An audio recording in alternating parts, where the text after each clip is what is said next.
Hello, and welcome to Barb Talks. Today, it's kind of a blustery day outside. So I was thinking today I would look at some of the dolls and tchotchkes in my little doll cabinet. Over here is the doll cabinet. Actually, I have one on both sides of the fireplace. We're going to look at this one today. Ooh, look at all those fun things in there. Shelves and shelves full of tchotchkes and dolls and memories. I think that's one of the questions that sometimes younger people ask is, why do us older people save all these little oddities, collections of Hummel figures or teacups or some type of thing that just doesn't have any practical use? And I don't know, that's a good question. I mean, I wasn't a child from the Depression or anything, but I just find joy in little things and some of the memories that I have about them. And some of them I just think are fun or pretty. I'll just show you some of them. Maybe you can help me decide why it is that I keep these things around. So let's see what we got in here. My daughter made this for me when she was in, I think, 6th grade. They had a shop class, and it was my 44th birthday, so she made me a heart. And then on the other side, she painted, "I love you, Mom." What I'll do is on Valentine's Day, I'll take this out and put it on one of my counters.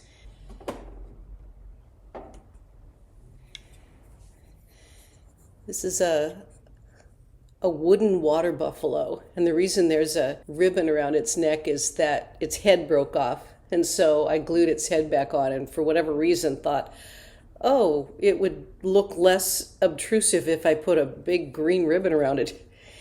I did that a long time ago, by the way, when I was a kid. I got this in it was the 1974 World Fair that was held in Spokane.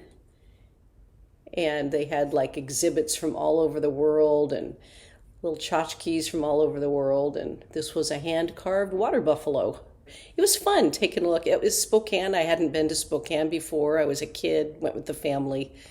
And it was like an exciting world adventure in Spokane, Washington.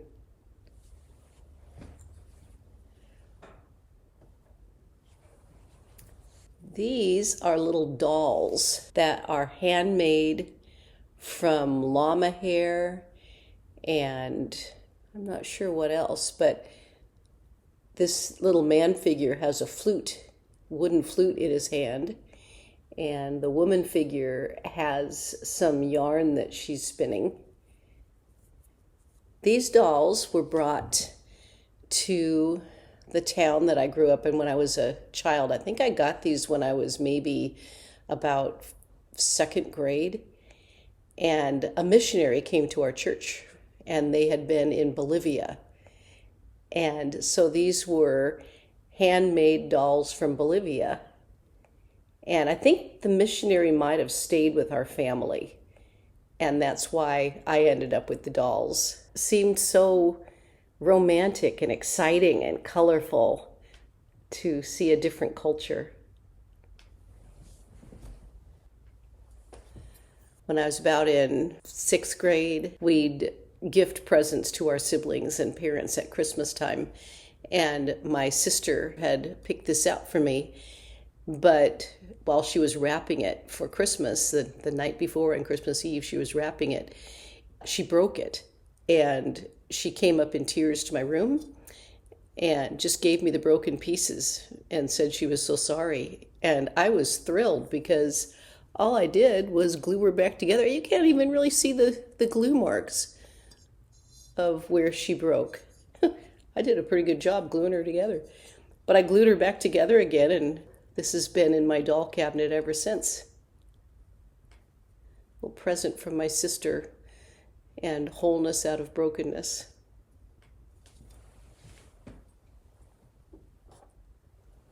This was brought back to me from Wales.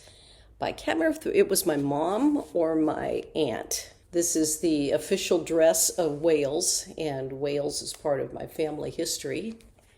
And it came with a book called The Welsh Doll. It's really easy when you are a collector of something for family and friends to find gifts for you. Throughout my childhood, I was a doll collector of different places around the world and of different cultures, and it represents my heritage. The book and a doll from Wales. And speaking of family heritage, these dolls are from Lapland. And Lapland is Upper Finland, and that also was family heritage. These came from my grandmother. I believe they were in her collection because her family heritage was from Finland. Similar dress for that era, an area of the world.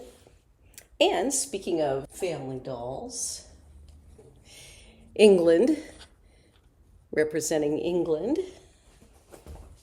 And these were also from my grandmother that she had in her collection. These Danish dolls and handwriting. There's two Danish boys carrying wood and with their little wooden, I guess that's more iron shoes. And then this boy has wood. This boy has a walking stick. And both the girls have their little rough muffs, keep their hands warm. They all have little metal shoes that are heavy so they can stand up. So yeah, kind of the family history thing. I like that. I think this will be the last one I show today.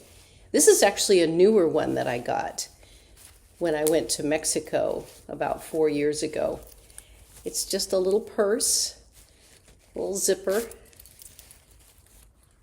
I would be using it for actually a purse, but since I can't fit much into it, I keep it in my doll cabinet. And that represents my trip to Mexico.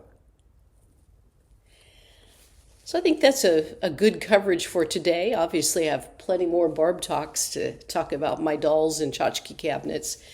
And I'd be curious if you have any idea why our generation has these things. And what do younger people, what do they collect that brings them memory or brings them joy? Thanks for coming along today, and thanks for watching Barb Talks.